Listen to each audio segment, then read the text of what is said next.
Davao City Mayor Rodrigo Duterte nipadayag nga dili angay itrato isip milking cows ang mga overseas Filipino workers.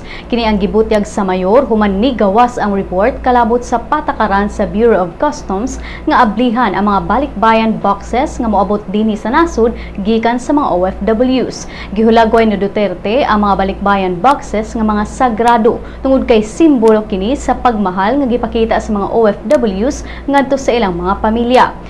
Question ni Duterte ang customs pinaagi sa pagpangutana kung wa ba daw masayod ang buhatan nga adunay emosyonal nga kahulugan ang pagpadala sa mga balikbayan boxes. Daw gani ultimo ang pag-arrange sa mga pasalubong adunay buot ipasabot.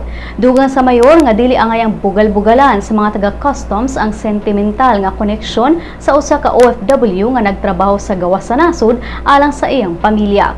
Si Duterte nagkanayon nga nakasabot siya sa tumong sa customs alang sa atubang sa problema kontra sa smuggling apan ang mga opisyal sa customs ang ayang mas sensitibo sa pagdala sa maong issue. Matod sa mayor nga dili angay mag-antos ang mga OFWs tungod lang sa pagkabanga sa mga opisyales sa customs. Dugang pa ni Mayor Duterte nga daghan pang laing mga pamaagi aron mapungan ang smuggling ug iyang giawhag ang national government nga undangan na ang pagpahimo sa mga OFWs tungod kay angayan silang tratuhon ug tarong.